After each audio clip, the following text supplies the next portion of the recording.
오늘 말씀 영적 체험 이후 변화를 사모하라 라는 말씀으로 함께 은혜 나누겠습니다.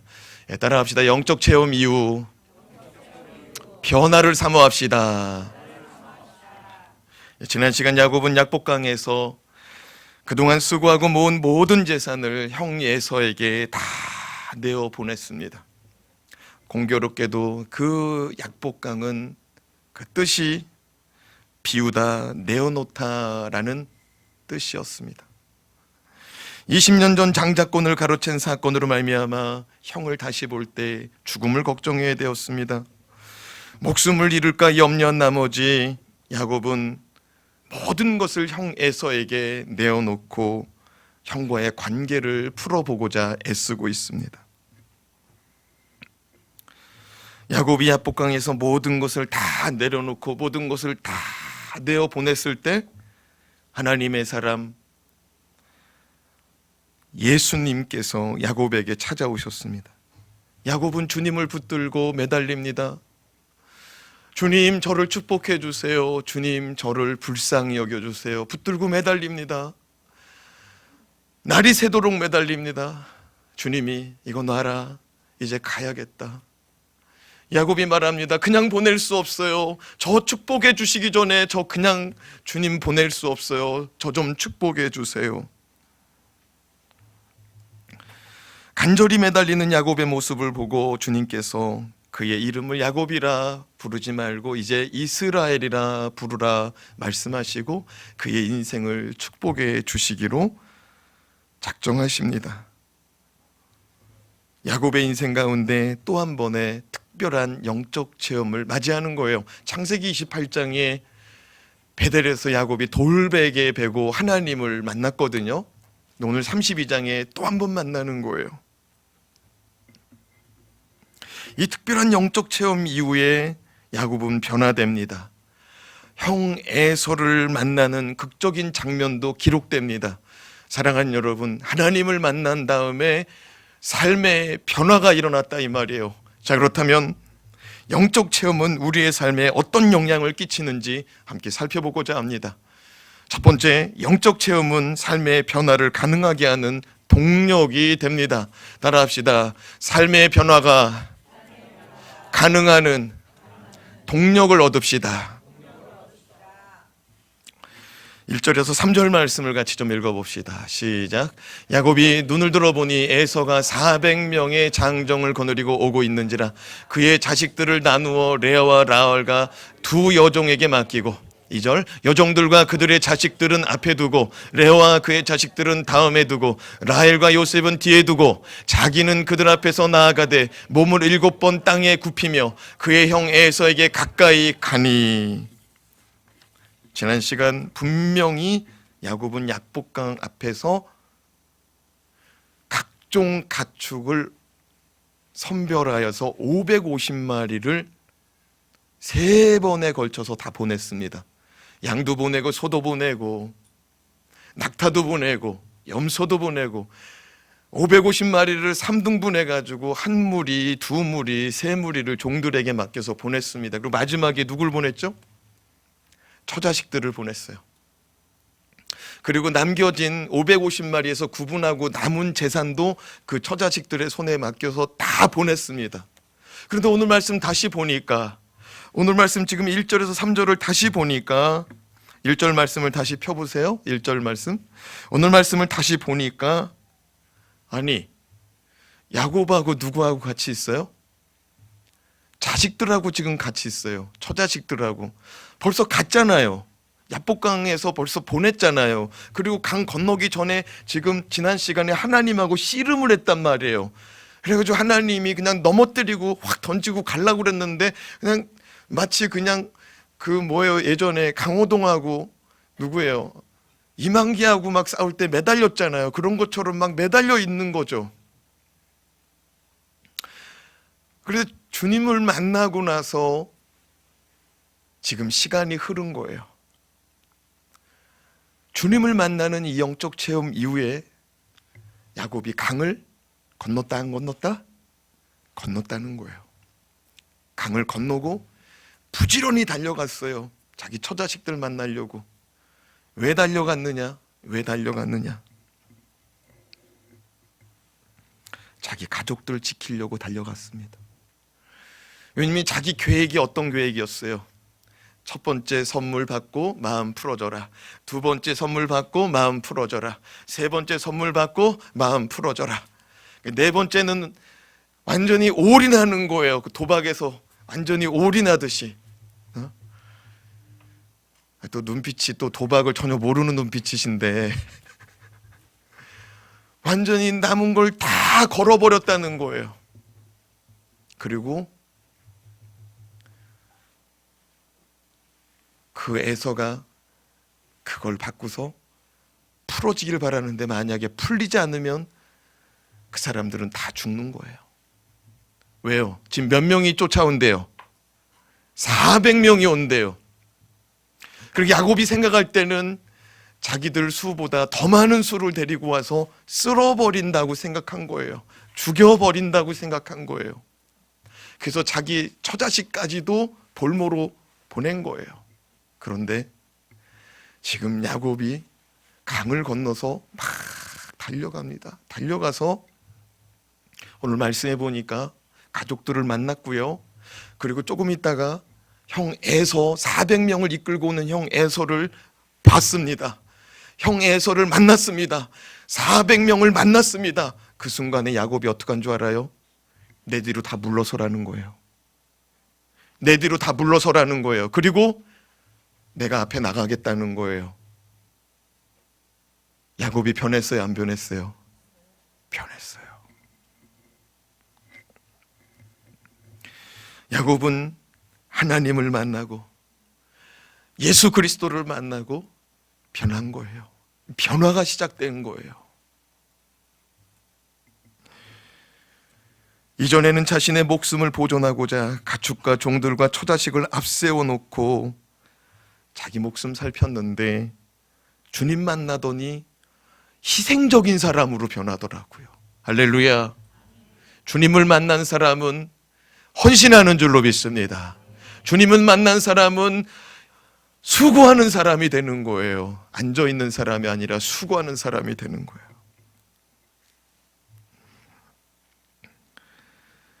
자신은 형 에서의 손에 목숨을 잃어도 지금 가족은 피할 길을 만들어주고 있어요. 살아가면서 하나님과의 특별한 만남, 영적 체험이 있기를 주님의 이름으로 축원합니다. 말씀으로 문자적으로 하나님을 알아갈 수 있어요. 학문적으로 알아갈 수가 있어요. 그러나 하나님은 살아계신 하나님인 줄로 믿습니다. 두세 사람이 내 이름으로 모인 곳에, 두세 사람이 내 이름으로 모인 곳에 내가 그들과 함께하고 그들이 기도하는 거 내가 듣겠노라라고 약속하셨어요. 할렐루야. 오늘 이 시간 좌우를 둘러보세요. 아무리 세봐도 2명 이상인 것 같아. 주님이 신경 쓰시겠어요? 안 쓰시겠어요? 우리 가운데 좌정하시고 우리 각 사람을 살펴보시고 어떻게 예배드리는지, 어떤 마음인지, 지금 무슨 걱정하고 있는지, 어떤 일 가운데 하나님을 의지하고 있는지 다 살펴보시는 줄로 믿습니다. 사도 바울도 다메섹 도상에서 예수님 만나고 변했어요. 예수님 제자들도 예수님 만나고 변하더라고요. 자, 3절 말씀 다시 한번 읽어봅시다. 시작. 자기는 그들 앞에서 나아가되 몸을 7번 땅에 굽히며 그의 형 에서에게 가까이 가니. 야곱은 400명의 장정을 이끌고 오는 에서를 보고 가족들보다 앞에 나아가서 가족들은 다 뒤로 하고 에서를 향하여 엎드리기 시작해요. 말씀해 보니까 몸을 땅에 어떻게 했대요? 땅에 굽혔대요. 몸을 땅에 굽혔대요. 이게 무슨 말이냐면 요즘 아이들 말로 폴더 인사하는 거예요. 폴더 인사. 예. 폴더 인사 어떻게 하는 줄 알아요? 허리가 땅에 닿을 때까지 숙이는 거예요. 폴더 인사. 그걸 몇 번 했대요? 7번. 저 앞에 오는 것을 보고서 인사하기 시작했다는 거예요. 이게 무슨 말이냐면요, 달려가면서 인사하는 거예요. 달려가면서 또 달려가면서 달려가면서 계속 인사하고 가는 거예요. 사랑하는 여러분, 성경에 7이라는 수는요 완전수예요. 완전수.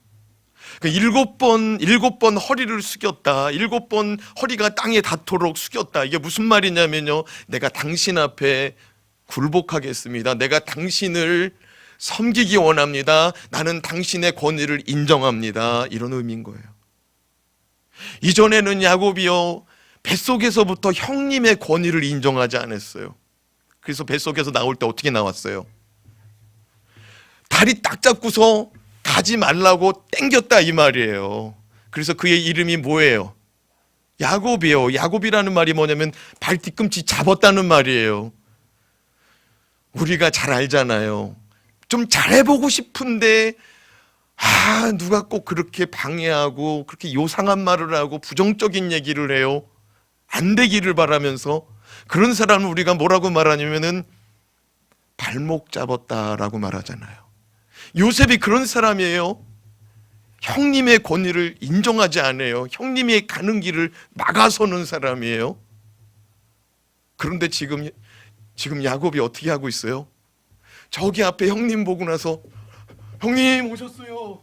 형님 오셨어요. 요거를 각 잡고 하면 어떻게 되냐면 조폭되는 거예요. 각 잡고 하면은 여러분 지금 형님 오셨냐고 인사하면서 막 가요. 이전에는 그렇게 형님을 앞지르고 형님보다 더 잘 되기를 바랬단 말이에요. 근데 지금 다 내어놓고 형님의 권위 아래까지 들어가길 바라고 있어요. 방금 전까지만 해도 약복강을 못 건너고 있었어요. 두렵고 무서워서. 그리고 방금 전까지만 해도 뒤로 물러선자 했는데 지금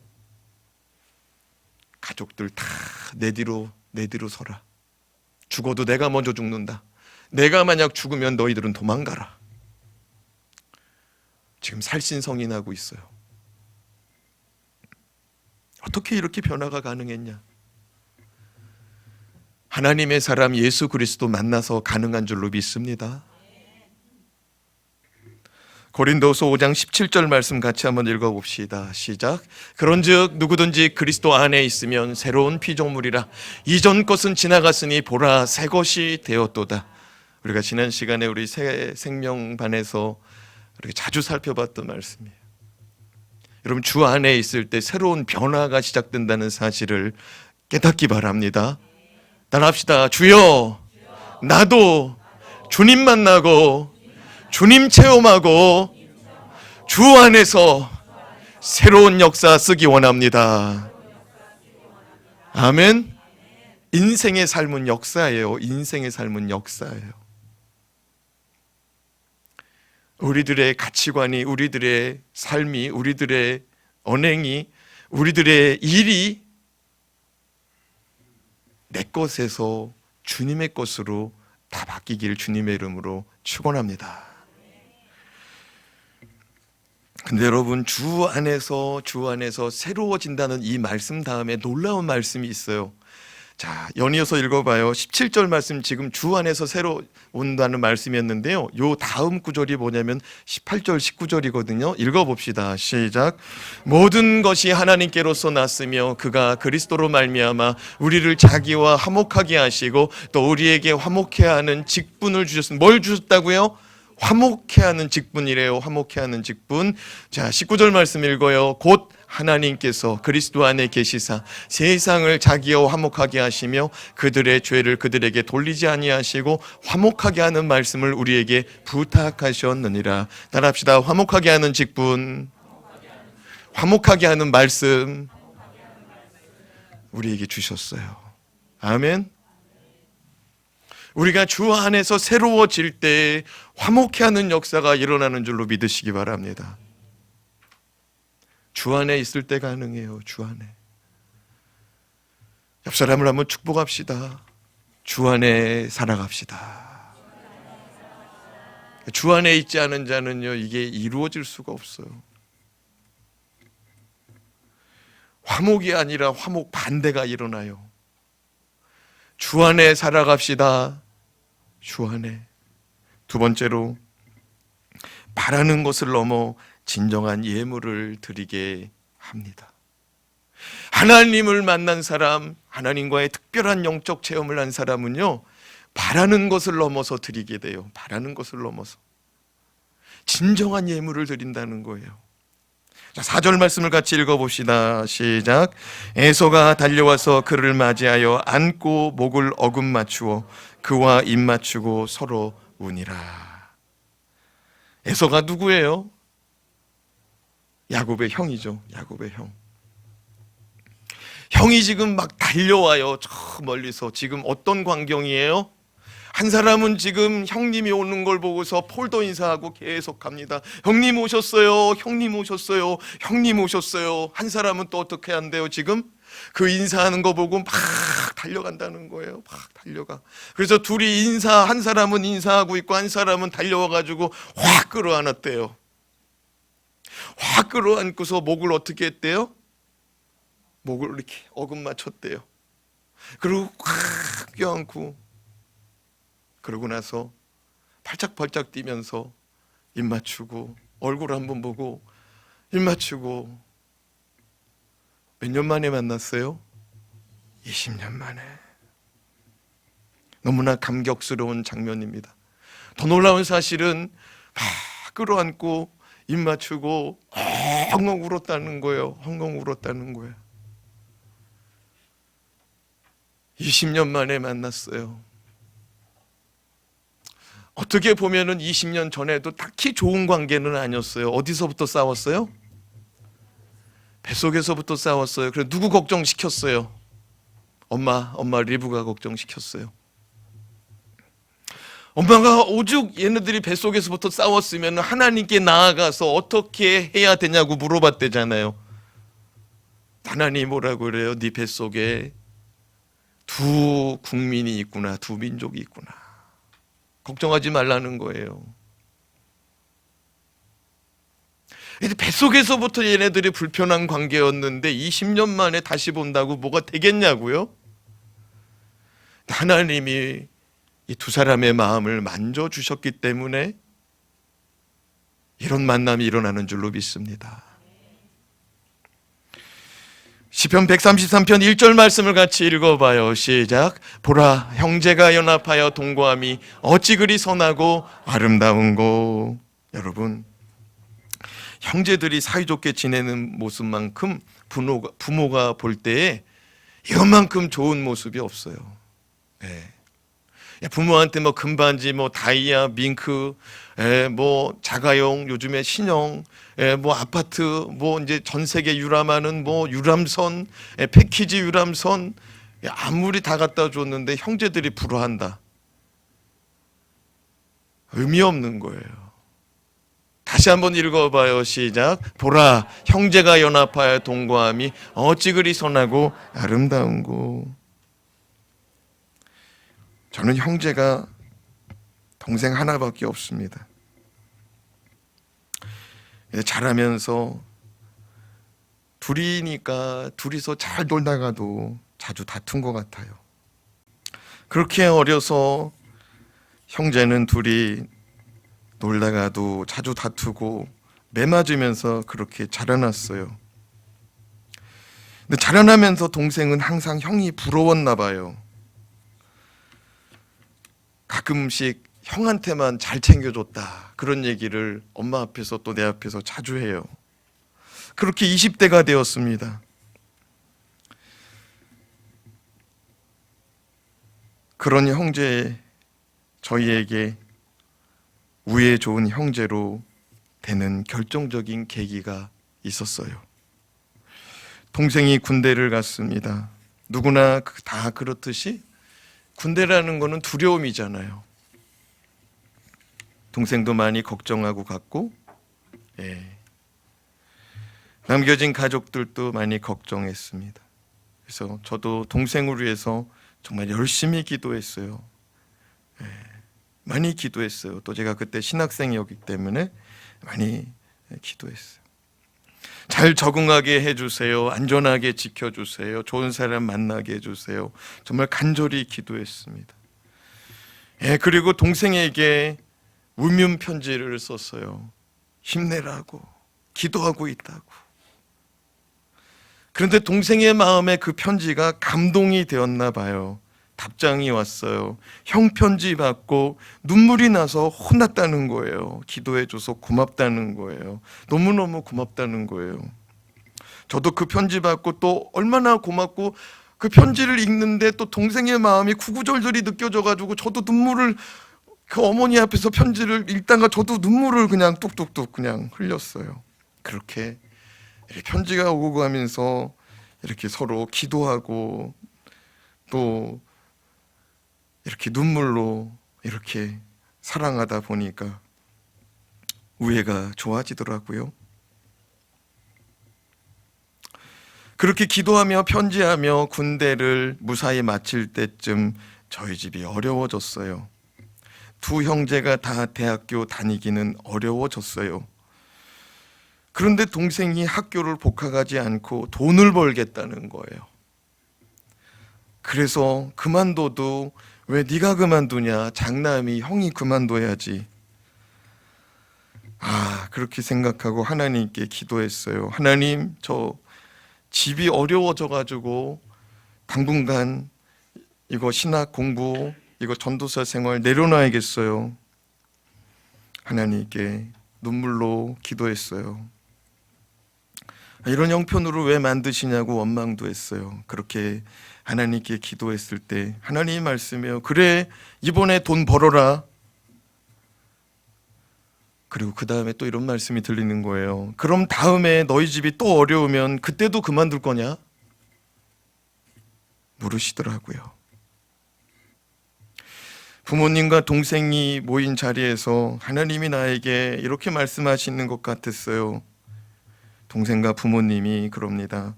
너는 그 길을 가라고, 형은 그 길을 가라고. 그렇게 그 어려운 시기를 저희가 지나갔습니다. 아무것도 해줄 수 없는 것에 참 많이 울고 기도했습니다. 그렇게 어려운 시기를 지나고 있는데 저의 여자친구이고 지금은 아내가 되고 사모가 된 우리 용화 사모 아버지가 남자친구 집에 데리고 와보라는 거예요. 그래서 와보라고 그래서 갔는데 그날 결정하셨어요. 결혼하자고, 결혼을 해야겠다고. 그래서 그날 저희 아버지한테 그 장인 되시는 어른이 전화를 걸어서 우리 딸도 다 컸고 당신 딸도 다 컸으니 이제 결혼시키자는 거예요. 저희 아버지 하는 말, 조금 있다 전화 왔어요. 너 무슨 사고 쳤냐는 거예요. 그런 일 없이 그냥 결혼하게 됐어요. 그럼 우리 집이 팔자가 폈냐? 형편이 폈냐? 그렇지는 않은 상태였습니다. 그때 동생이 인천 을왕리 해수욕장에서 민박집을 전세내서 민박 사업을 하고 있었어요. 학교 복학하지 않고. 장사가 참 잘 되었습니다. 야, 그렇게만 돈 벌면 부자 되겠다. 그 정도로 돈이 잘 벌렸어요. 한 시즌인데 돈이 정말 많이 벌리는 거를 제가 봤는데 얼마 벌었다는 얘기를 안 해요. 왜냐하면 내가 거기 가서 저도 시간 나는 대로 가가지고 이렇게 방 치워주고 이제 뭐 이렇게 이제 그렇게 하고 그랬거든요. 근데 갑자기 형이 결혼하게 됐다는 소리를 듣고서 자기가 벌은 돈을 형 결혼할 때 보태 쓰라고 주는 거예요. 저희 결혼하고 동생이 복학했습니다. 자취방을 얻으려 하기에 그러지 말고 우리 신혼집에 와서 살라고 저희 아내와 상의도 없이 불렀습니다. 결혼하고 2개월 만에 와서 3년 동안 살았어요. 저도 대단하지만 저희 집사람도 대단해요. 그래서 그런지 저희 동생이 형수에게 고마워하고 이제는 동생이 재수 씨와 함께 우리 교회 집사가 되어서 천안에서 여기까지 와서 교회를 섬기고 있어요. 할렐루야. 왜 아멘이 없어요? 남의 집 잘 되는 거 보기 원하지 않는다 이거예요? 때로는 가족 간에, 형제 간에 오해가 있을 수 있고 어려움이 있을 수 있습니다. 그러나 세상에 피를 나눈 형제, 가족은, 부모는 너무나 귀중한 인연이어서 버릴 수도 없고 끊을 수도 없는 인연입니다. 서로 돕고 의지하며 살아가기를 주님의 이름으로 축원합니다. 먼저 잘된 자가 일어서고 있는 자를 손잡아 도와줄 수 있기를 부탁합니다. 건강한 자가 건강하지 않은 자를 좀 살펴주시고 돌봐주시기를 바랍니다. 사랑하는 여러분, 정말 어려울 때 도와주잖아요. 그럼 그 사람 절대 잊어버리지 않아요. 20년 전 동생 야곱을 죽이려고 했던 에서가 동생을 보고 달려와 끌어안고 입 맞추고 서로 눈물을 흘리고 있습니다. 야곱은 그렇게 걱정하고 두려워한 형 에서가 자기를 너무나 반갑게 맞아주고 달려와서 안아주고 입 맞춰주니 너무 고마웠어요. 에서도 20년 동안 못 본 동생이 가족을 이끌고 자신을 찾아준 것이 너무 고마워요. 그렇게 둘이는 한참 부둥켜 안고 울었습니다. 5절에서 7절 말씀 같이 읽습니다. 에서가 눈을 들어 여인들과 자식들을 보고 묻되 너와 함께한 이들은 누구냐? 야곱이 이르되 하나님이 주의 종에게 은혜로 주신 자식이니이다. 그때의 여종들이 그의 자식들과 더불어 나와 절하고 레아도 그의 자식들과 더불어 나와 절하고 그 후에 요셉이 라헬과 더불어 나와 절하니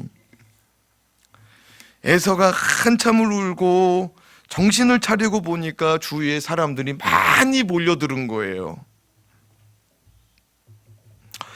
그래서 야곱에게 물었습니다. 이게 다 누구냐라고 물었습니다. 그때 야곱이 예, 저의 처자식들입니다. 각각의 처와 자식들을 하나하나 소개하고 형님에게 절하라고 말하고 형님에게 다 절합니다. 근데 5절 말씀을 좀 주목해 봐요. 자식들을 무엇이라고 말씀합니까? 하나님이 주신 은혜로 주신 자식이래요. 하나님이 은혜로 주신 자식이래. 따라합시다. 자식은 하나님이 은혜로 주셨습니다. 은혜라는 말이 뭐예요? 받을 자격이 없는 사람인데 줬다 이거예요. 부모 될 만한 자격 있는 사람이 몇이나 될지 모르겠어요. 그럼에도 불구하고 자식을 준 거는 은혜라는 거예요. 아멘. 그래서 속색이는 자식들한테 부모가 뭐라고 말해요? 그게 축복인지 저주인지는 잘 모르겠는데 그 속색이는 자식한테 부모가 뭐라고 말해요? 그런 얘기 들은 사람 그래요. 너랑 똑같은 거 알아. 너랑 똑같은 거 알아. 이 다음에 너랑 똑같은 거 알아. 그런 거 들어봤어요? 회개하시기 바랍니다. 여러분, 이게 다 누구냐? 이게 다 누구냐? 그러니까 하나님이 저에게 은혜로 주신 자식들입니다. 여러분, 배우자도 은혜로, 자식도 은혜로 여기시길 주님의 이름으로 축원합니다. 8절에서 9절 말씀 같이 읽어요. 시작. 에서가 또 이르되 내가 만난 바 이 모든 때는 무슨 까닭이냐? 야곱이 이르되 내 주께 은혜를 입으려 함이니이다. 에서가 이르되 내 동생아 내게 있는 것이 족하니 내 소유는 너에게 거두어라. 내게 그냥 두어라. 에서는 야곱으로부터 12명의 조카들과 제수씨들을 소개받은 후 주변에 있는 수많은 가축대 이거는 뭐냐라고 물어봅니다. 왜냐하면 사방에서 매 여러 가지 짐승 소리가 들리고 있거든요. 형님에게 준 것만 몇 마리예요? 여러분 550마리 소리 상당합니다. 여러분 따로 떼어놓은 것만 550마리. 자기 것 또 따로 있잖아요. 사방에서 그냥 동물원 소리보다 더 크게 나는 거죠. 그래서 에서가 물어봤어요. 이거 다 뭐냐라고 물어봤는데 야곱이 뭐래요? 예, 형님에게 은혜를 좀 입으려고 드린 선물입니다. 형님에게 은혜를 입으려고 드린 선물입니다. 이 은혜는 무슨 은혜냐? 형님이 나 안 죽였으면 하는 마음. 20년 전에 어떻게 헤어졌어요? 엄마가 뭐라고 그랬어요? 형이 너에게 원한을 품었다는 거예요. 너를 죽여서 원한을 풀겠다고 에서가 말하는 걸 엄마가 들었다는 거예요. 너를 죽여서 원한을 풀겠다고 에서가 말했다는 거예요. 그러니까 20년 동안 그게 뇌리에 꽂힌 거예요. 형 만나면 나는 죽어. 형 만나면 나는 죽어. 만났어요. 죽고 싶지 않아서 지금 뭘 갖다가 줬어요? 선물, 예물. 근데 형님이 뭐라고 말해요? 이거 나는 지금 내게 있는 거 족하니까, 나 이거 안 받아도 충분하니까 너 그냥 가지라는 거예요. 이게 무슨 말이냐면요, 야곱도 세상에서 성공한 사업가가 됐지만은 에서도 성공한 사업가가 됐다 이 말이에요. 형제가 다 잘 됐어요. 20년 동안. 할렐루야. 그래서 엄마한테 하나님이 뭐라고 그랬어요? 너 걱정하지 말아라. 네 뱃속에 두 국민이 있다. 두 민족이 있다. 다 잘 될 거다 이거예요. 정말 그 말씀대로 다 잘 됐어요. 근데 형이 동생보다 더 잘 됐더라고요. 어떻게 알아요? 직원을 몇 명 데리고 왔어요? 400명 데리고 왔어요. 장정만. 그 집에 가면은 또 노약자도 있을 거 아니에요. 애들도 있을 거 아니에요. 안여자도 있을 거 아니에요. 응? 생각해봐요. 장정만 400이에요. 부인만 해도 직원들 거느린 사람이 800이에요. 예, 종들은 다 주인의 소유니까 종의 와이프도 주인 거요, 종의 자식도 주인 거요, 종의 손자도 주인 거요, 다 주인 거니까. 3인 가족이면 여러분 1200명, 1000명이에요. 엄청난 거 아닙니까? 아니 저 두고 왔을 거 아니에요. 저 집에다가 가축 같은 거 돌볼 사람들, 그 직원들은 또 남겨놓고 왔을 거 아니에요. 엄청난 거부가 된 거예요. 야, 너 그거 네 거 필요 없다 이거예요. 나 그 정도 됐다 이거예요. 나 그 정도 성공했다 이거예요. 우리 모든 세움의 가족들 다 성공하고 부자 되길 주님의 이름으로 축원합니다. 난 그냥 말씀이 있을 때만 해요. 보통 때는 고난으로 살아가라고 하는 설교밖에 안 하는 목사인 것 같은데 사실은 그렇지 않네요. 우리 성도들이 잘 되기를 바라요.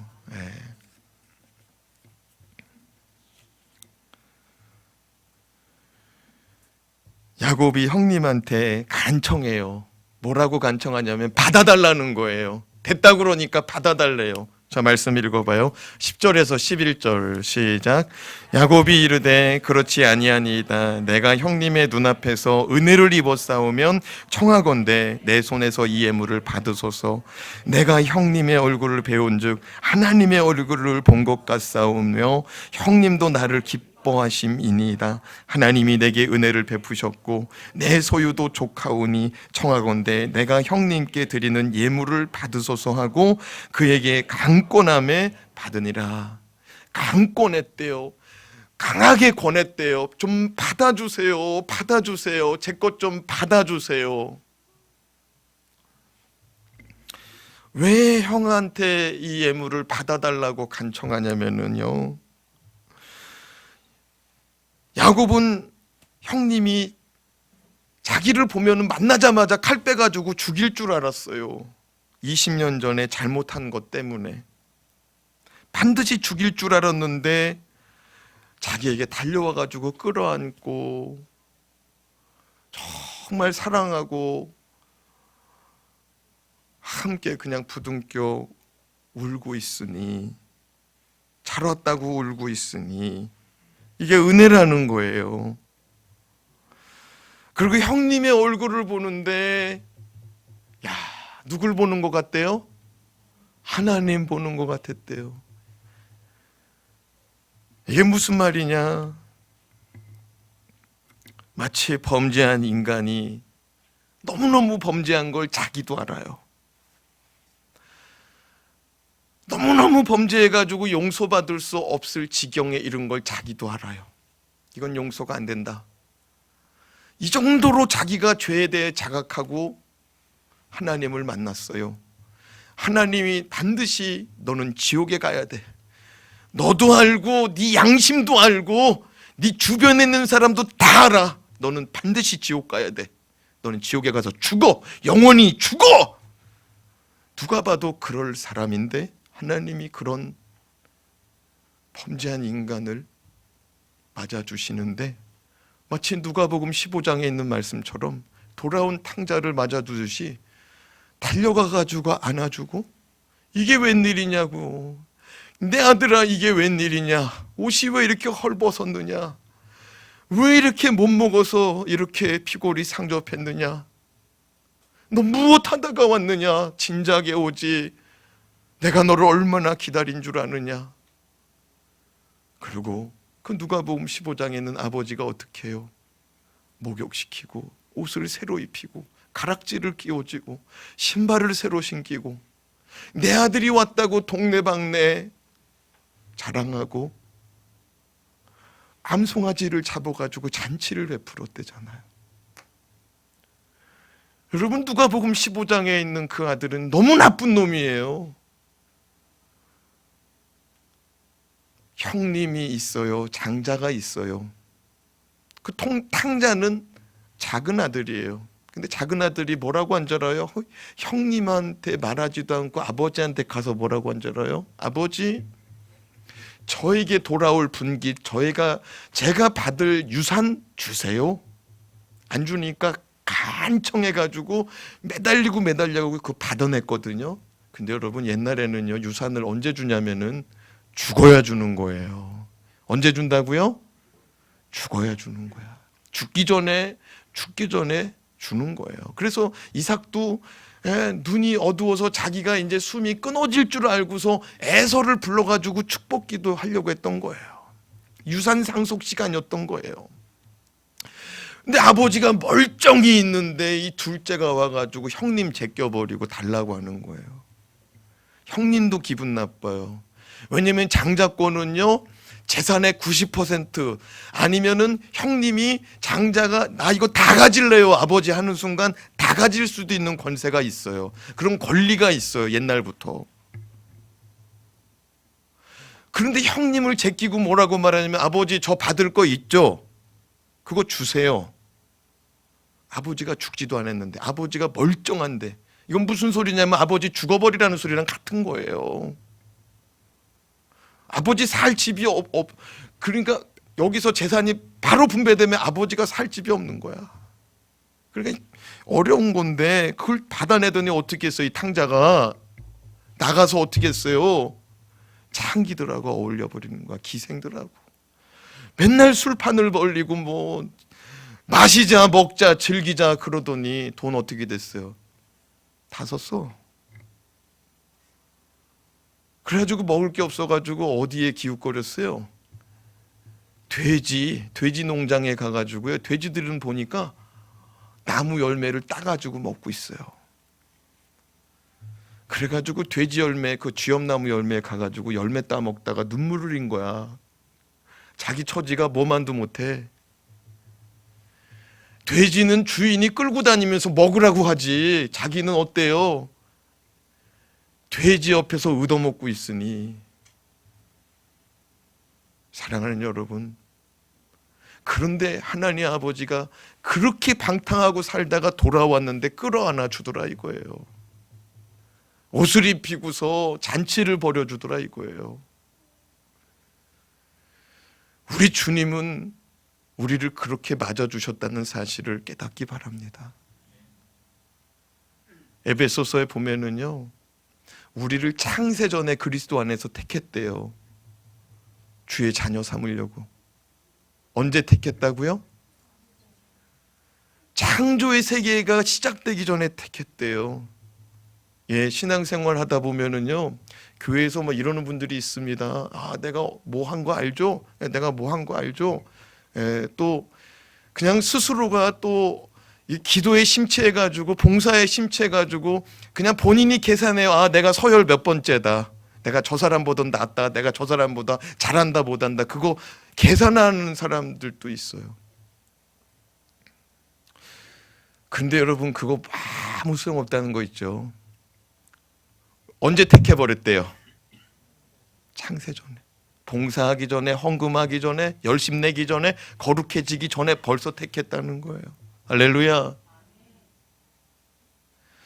그러면요, 이게 은혜로 다가오기 시작하면은요, 정말 주님께 드릴 수밖에 없는 거예요.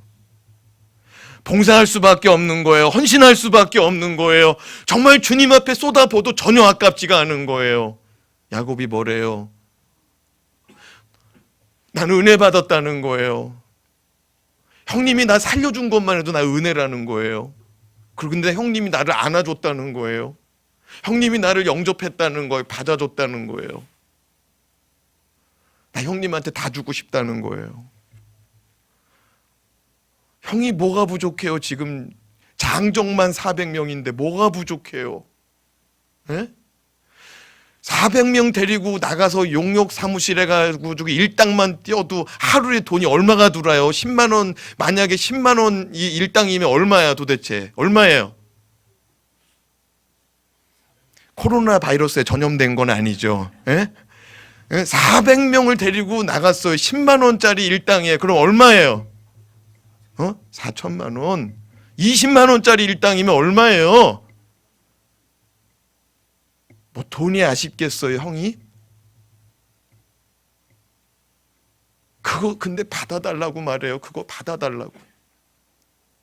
20년 동안 벌은 건데도 좀 받아달래요. 아까운 줄 모르고. 따라합시다. 은혜를 은혜로. 아멘. 은혜를 은혜로 여긴 거예요. 여러분, 우리 신앙생활 잘 생각해봐요. 어떻게 살고 있어요? 벌벌벌벌벌벌 그러진 않나요? 그러지 마세요. 주님은 여러분을 위해서 죽으셨어요. 하늘 보좌를 버렸어요. 다 드리고 다 쏟아부어도 전혀 아깝지 않은 거예요. 그러나 주님 만나기 전에 어땠어요, 야곱이? 벌벌벌벌벌벌벌벌. 머리로는 알아요. 예전에 28장에서 만나기도 했고 음성도 들었어요. 근데 진짜 만나야 되고 진짜 모셔야 돼요. 아멘?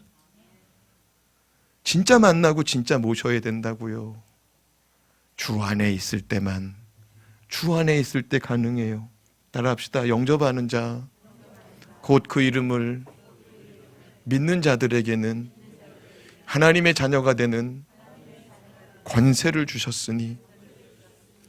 요한복음 사경일 때 뭐라고 그랬어요? 이 믿는 자, 이 믿음의 상태가 현재 뭐다? 진행형이다. 지금 그 믿음이 어떤 상태냐는 거예요. 주 안에 있는 지금 오늘 우리의 믿음이 어떤 상태냐는 거예요. 이 믿음 가지고 지금 숨이 끊어졌다. 그럼 이 믿음 가지고 판단이 된다, 이 소리예요. 아멘. 그리고 이 믿음을 지키고 갔을 때 그동안의 신앙생활 가운데 주님 앞에 쏟아부은 것은 하나님 아버지 앞에 카운트 된다, 이거예요. 상급받을 자, 책망받을 자, 악하고 게으른 자, 칭찬받을 자, 잘하였도다. 착하고 충성된 종아. 중요한 건 뭐냐?